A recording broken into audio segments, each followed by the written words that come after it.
Saya sebenarnya sangat bersedih hati melihat perkembangan pembinaan Ikhwan Tarekat Qadiriyah wa Naqsabandiyah Pesantren Suryalaya.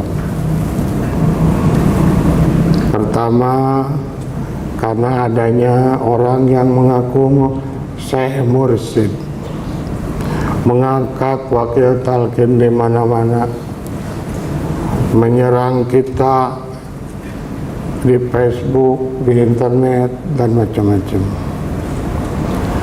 Yang kedua, kondisi Pak Kiai Zain Abidin yang mendapat mandat dari Pengarsa Abah Anom juga sakit-sakitan.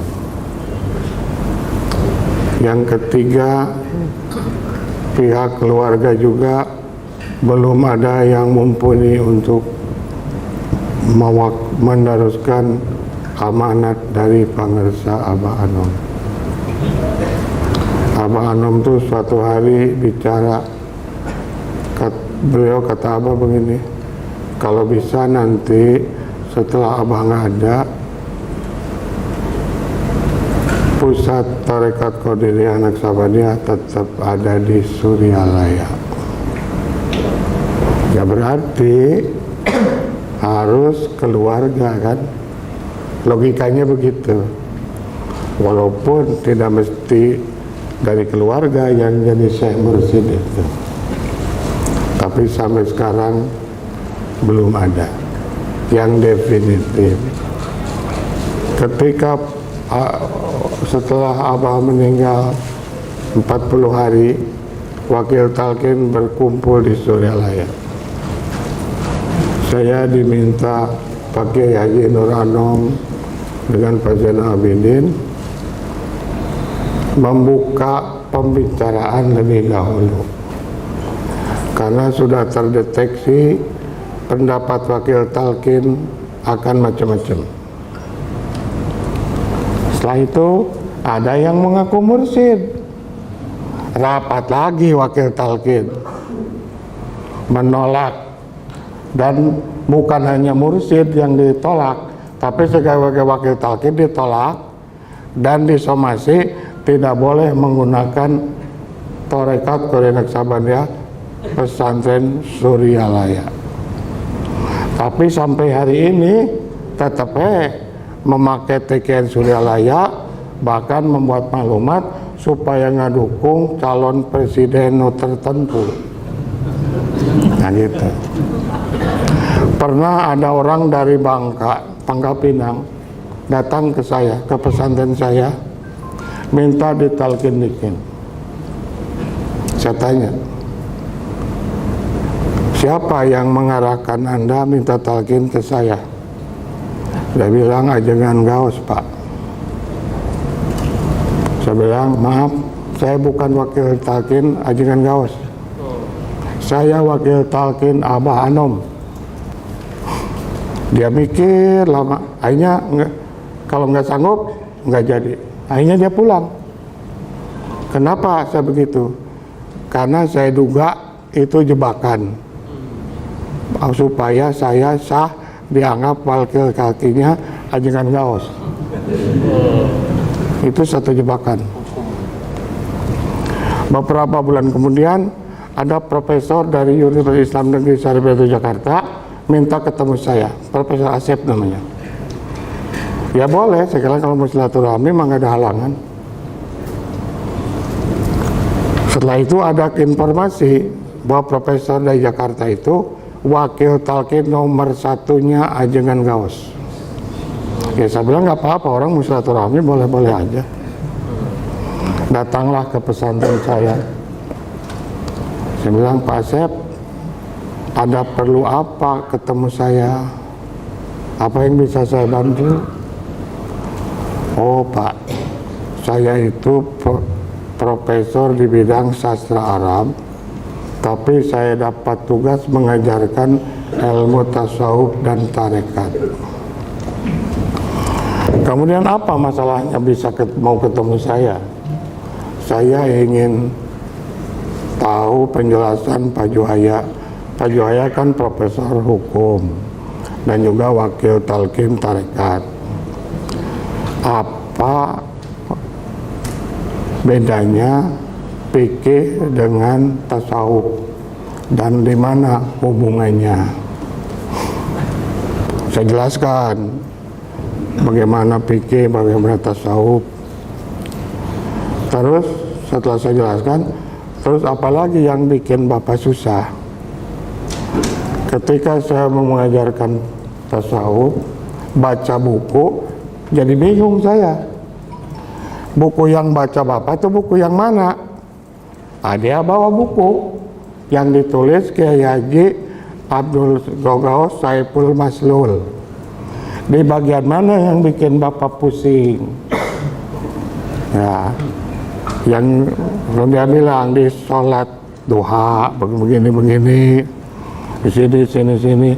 Ya, saya bilang Uqudul Juman yang diterbitkan pesantren Ghaus itu banyak yang nggak benar, tidak asli, sehingga ajengan jejen yang ditulis di situ pegawai penyuntingnya pernah mensomasi pakai pengacara supaya dirubah, tapi itu digugu, tapi nggak ditaati oleh Ghaus. Saya terangkan tuh, udah kurang lebih 2 jam, 3 jam ngobrol dengan saya. Dia merasa puas dan minta izin pulang. Ya, sebelum pulang dia ngasih kenang-kenangan ke saya, bingkisan, bungkusan ya. Dia bilang nanti kalau ada masalah lagi saya mau ketemu lagi. Dan ketika datang itu dia yang pertama kalinya mukadimahnya dia katakan bahwa orang tua beliau adalah murid Abah Sepuh. Dia berasal aslinya dari Sukabumi. Nah, dia tunjukkan buku-buku yang dia baca yang ditulis oleh pesantren Sirna Rasa Ciceri, tapi selalu mengatasnamakan Rodiyah Tarekat Reksabandia Pesantren Suryalaya. Saya katakan itu sudah kita somasi, kita kasih peringatan yang boleh pakai nama Tarekat Reksabandia, tapi tidak boleh pakai nama Suryalaya. Kenapa dia tidak pakai nama pesantren dia aja, yang namanya pesantren Sirna Rasa? Mungkin rasanya sudah sirna, kemungkinan ya gitu. Dia mengangkat wakil talqin di mana-mana, menyerang terus sama kita, sama jemaah. Karena kalau mursyid sudah meninggal katanya, maka wakil talqinnya tidak sah. Kita biarin aja. Saya bilang, karena kayak eren sarangan nangis bosanan lamaran. Iya kan? Iya. Saya ingat nasihat Abah Anom aja. Suatu hari saya diundang oleh Persatuan Islam dalam seminar internasional di Bandung. Saya diminta bicara tasawuf dalam Islam. Saya katakan tasawuf itu tidak ada dalam Quran secara tertulis, sama dengan fikih nggak ada, ilmu tauhid nggak ada, karena itu hasil ijtihad. Tapi tasawuf berdasar Al-Quran, dasarnya ayat Al-Quran, A'udzubillahi minasyaitonirrajim, rijalun la tulhihim tijaratun wala bai'un an dzikrillah, yaitu menciptakan orang-orang yang tidak terlupakan oleh jual beli perniagaan untuk tetap berzikir kepada Allah. Nah, ini konsep zuhud dalam Quran. Ya, saya bilang, waduh Pak, ada Kiai Persis Itu langsung berdiri tepuk tangan. Wah, benar Pak, benar. Wah, gitu. Ya, setelah selesai pulang, di website Persis dikutip, menurut Profesor Dr. Juhaya S. Praja, Guru Besar Hukum UIN Sunan Gunung Jati Bandung, bahwa tasawuf tidak ada dalam Al-Quran. Aduh, kok jadi begini sampai? Waduh, kok jadi begini? Kemudian saya lapor ke Abah, Bah, saya diundang Persis ceramah begini-begini, tapi di websitenya disebutkannya begini. Saya mau protes, Bah. Abah tersenyum. Untuk apa diprotes, bikin rame, biarin aja, kata Abah, nanti juga berhenti sendiri. Jadi sekarang juga kalau ada jemaah TKN yang memprotes adanya mengaku mursyid, bahkan belakangan mengeluarkan fatwa supaya milih capres tertentu, saya bilang antep kayak geireun sarangan, kayak kadoruk sarangan. Ya, tapi gimana? Saya bilang kita tingkatkan aja amal kita, ya, tingkatkan, ya. Kata Abah suatu hari saya dipanggil, Jaya sini, kalau negara sedang sulit, kamu khotaman ya, niatkan untuk keselamatan negara dan rakyat seluruh Indonesia. Jadi sebaiknya kita juga sekarang sekali-kali dalam sebulan berjamaah khotaman, diniatkan untuk keselamatan negara dan rakyat.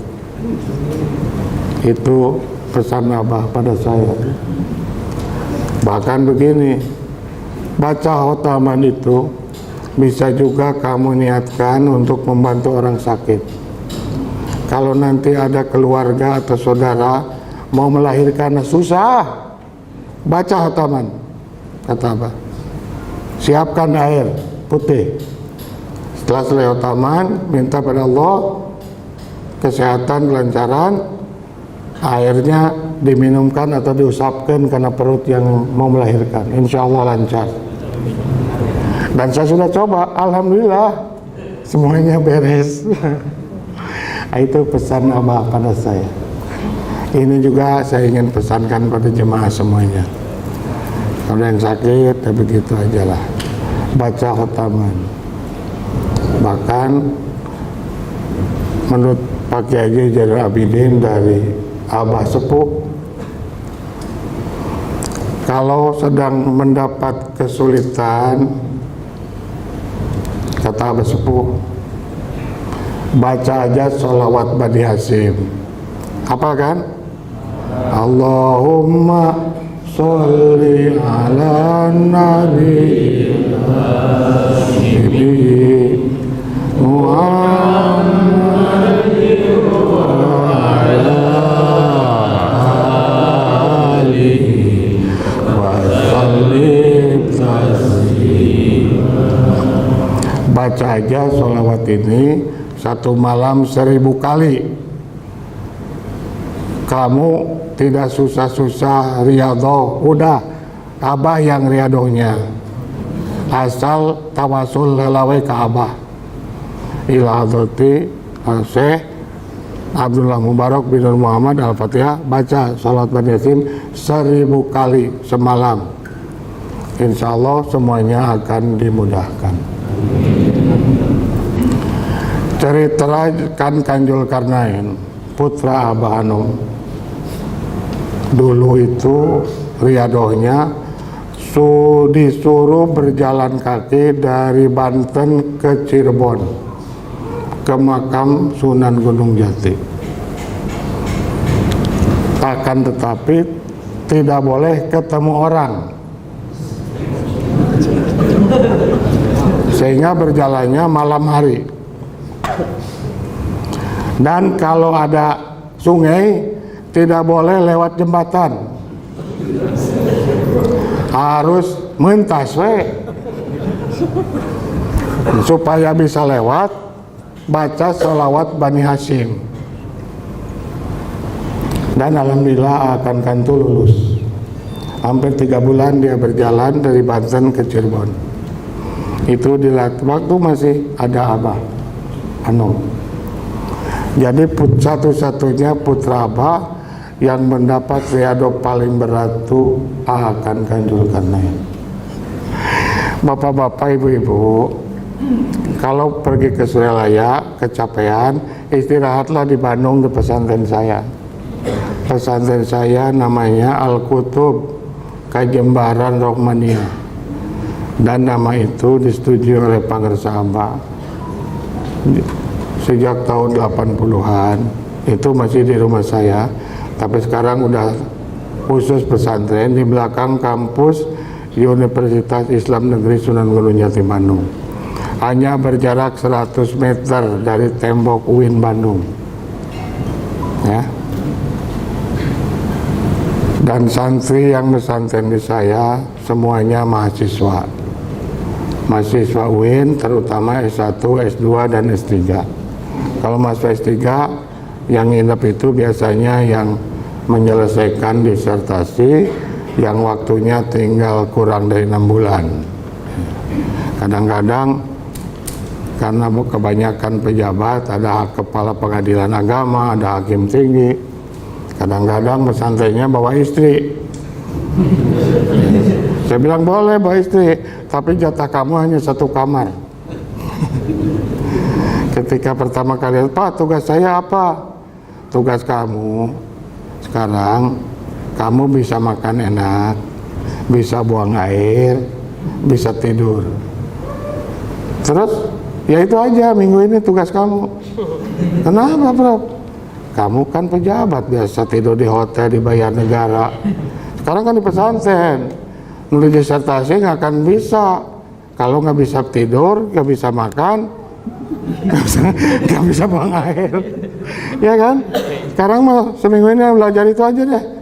Tidur bisa nyenyak, bisa buang air, bisa makan. Baru minggu berikutnya saya kasih tugas. Pak, boleh, boleh. 1 kamar jatahnya ya. Karena kamar saya belum banyak. Saya bilang. Ya alhamdulillah, selama 3 bulan selesai disertasinya. Ya. Nah gitu. Jadi bapak-bapak, ibu-ibu, kalau ke Bandung, pokoknya mau jalan-jalan, lihat Trans Studio, nggak usah di hotel, di pesantren saya banyak kamar. Boleh gratis, nggak bayar. Ya nggak bayar. Pulangnya bayar, Pak. Gimana? Tidur boleh, pulangnya bayar. Oh nggak usah. Tapi kalau mau infak boleh. Berapa? Ya saluna kak. Anil apa? Yunfikuna. Ya saluna anil infak. Kulil afwa. Berapa? Seadanya. Dari sisa keperluan. Kulil afwa. Itu kata Quran. Berapa infak itu? Ya seikhlasnya berapa? Jangan sampai mengganggu apa namanya? Kebutuhan pokok. Kebutuhan sehari-hari. Ya, jangan sampai menggerus itu, ya. Jadi gitulah. Kalau mau nginep di rumah saya, tinggal telepon, baru disiapin nanti penginapannya. Ya. Ya, tapi kalau nginep di pesantren saya, tidurnya merem, Pak. Tidurnya nggak goler, merem. Gitu ya.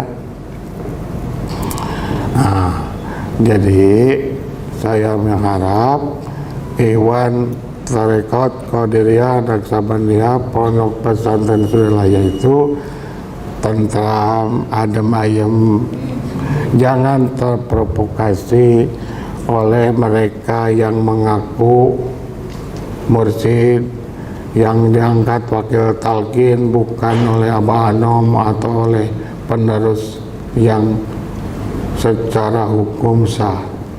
Kita meningkatkan amaliyah kita saja. Tadi malam di Karawang, Iwan minta doa akan riado di suatu masjid melaksanakan zikir la ilaha illallah. Oh boleh, saya bilang, saya doakan. Tapi bukan zikir Asmaul Husna kan? Bukan Pak. Ya sebenarnya ada buku yang ditulis oleh Syekh Abdul Qadir Jailani. Buku itu baru didapat ketika Ustadz Ali Singapura pergi ke Mesir sama Jengan Jejen. Ada zikir Asmaul Husna, ada 13. Baca la ilaha illallah itu 100.000, baca Allahu sekian 10.000. Dan biasanya itu kalau di pesantren Pajar Dunianya Pak Abu Arif, putranya apa yang mewakafkan masjid ini, mereka laksanakan setiap mau manakib 3 hari dengan berkhalwat. Ya saya bilang boleh-boleh aja lah untuk latihan. Zikir la ilaha illallah itu tawajuhnya 4 macam untuk 100.000 kali itu. Ya. Saya pernah juga talkinkan kepada mahasiswa S2 Latifah untuk menulis tesis, tapi tesisnya udah selesai, tapi belum laporan. Bisa nggak 100.000? Berapa hari dilaksanakan? Ya dasar mahasiswa Pak tuh. Ditugasin, penting mahasiswa skripsi tesisnya. Bikin yang dilaksanakan, karena dia mau membahas tentang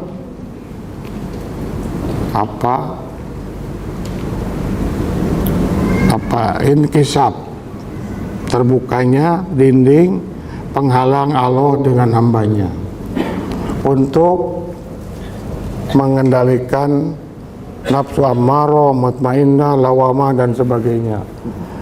Belum juga selesai di situnya udah ujian. Nah itu mahasiswa mah suka nakal begitu. Nah jadi saya berharap kita bisa melaksanakan Riyadhul Dzikir Asmaul Husna. Ya, ada bukunya dan sudah diterjemahkan oleh Pak Abu Arif ke dalam bahasa Indonesia. Hanya sayang Pak Abu Arif rencananya mau mendampingi saya, tapi ada halangan, beliau nggak jadi. Jadi setelah ini saya akan pergi ke Abu Arif, pesantren Pajar Dunia di Cilengsi Bogor. Ya. Mudah-mudahan dalam keadaan sehat walafiat. Amin. Jadi banyak pelajaran-pelajaran yang saya dapatkan dari Pangersa Abah Anom. Tapi kalau saya pergi ke Suralaya nggak tahan, saya nangis. Karena saya itu salah seorang murid Abah Anom yang baong, yang nakal. Sering telinga saya diputar sama Abah Anom. Karena solo sholat saya bandel, terutama bulan puasa. Bulan puasa itu kerjaan saya ngecek madrasah rumah Abah. Ketika zuhur, ya sholat lah, iya Abah. Wah Abah udah sholat, saya masih ngecek. Ya sholat. Abah kalau lotor, telinga saya diputar. Bau si hati kata Abah. Baru saya sholat. Setelah saya sekolah di Ciputat, ambil program doktor, saya dipanggil pulang sama Abah melalui insinyur Kosasi sama insinyur Ucu, Pak Joya. Kata Abah harus pulang. Maka udah apa? Ya gimana nanti aja lah, pokoknya pulang. Pulang saya ke Suralaya. Apa? Ada apa? Joya, iya Raden Hikmat menjual bioskop di Tasikmalaya, dijadikan pusat dakwah. Abah merasa sayang kalau gedung bagus begitu hanya dijadikan kampus madrasah aliyah. Terus Abah maunya gimana? Abah ingin perguruan tinggi dan mau balik Suralaya nanti harus dapat sertifikat dari perguruan tinggi, karena nanti akan berkembang pesat sehingga mubalik juga harus sarjana, nggak ketinggalan. Terus gimana Pak? Ya sekarang kamu katanya harus ngelola, sanggup nggak? Abah nggak sanggup. Nggak sanggup Pak? Pak, kenapa nggak sanggup? Calon dosen nggak ada, tanahnya belum diwakafkan, fasilitas yang lainnya nggak ada, nggak sanggup Pak. Permisi Pak, pulang. 3 bulan kemudian dipanggil lagi saya, ditanya lagi begitu, Pak, saya sanggup dengan syarat. Pertama, tanahnya disertifikat wakafkan dulu. Udah ada 3 hektar tanahnya. Udah 3 bulan panggil lagi, Jaya, nih sertifikat. Oh, lulus Pak, mak. Tapi Pak, dosennya kan kita nggak punya. Kita harus pinjam ke UIN. Mereka diantar jemput. Diantar jemput harus punya mobil. Kemudian untuk jalan kuliah kan ada biayanya. Harus bayar dosen, ya kan? Bayar kebersihan, bayar listrik. Apakah Abah punya uang untuk biaya 1 tahun? Boga, dewek boga. Laras Bah, bener boga dewek duit itu. Oh, ay mobil nah ya Bah, aya mobil. Pangmelikan ku dewek. Oh gitu Bah. Mangga atau di bismillah we. Waduh, semua tepuk tangan bari ngadoa. Udah selesai bubar, saya dipanggil ke kamar. Ya sini. Hei, kadieu. Hei, mobil teh da eueuh nu teh macam. Hei abah kumaha? Mobil di mana tuh Pak? Itu aja cenah nu Toyota Hiace yang dikasih Jenderal Yoga. Ya nggak apa-apa Pak, pakai itu mah bagus. Tapi janji Pak, nanti mah yang baru. Alah, cukup jalan heula we cenah. Astaga, jadi mah Abah. Tapi saya juga ya gimana ya? Saya kalau nggak begitu gimana? Saya tidak profesional dong. Oh, akhirnya nggak doa. Akhirnya diresmikanlah tanggal 5 September. Berdirilah Sekolah Tinggi Agama Islam Latifah Mubarakiyah. Jenderal Yoga ditugaskan lapor ke Pak Harto, Presiden Soeharto. Belum kurang sebulan, Pak Yoga lapor, Bah, saya sudah lapor ke Pak Harto. Latifah itu disingkat Lembaga Tinggi Islam Padilah Hidup Pondok Pesantren Suryalaya. Kata Pak Harto, jangan pakai Lembaga Tinggi Islam.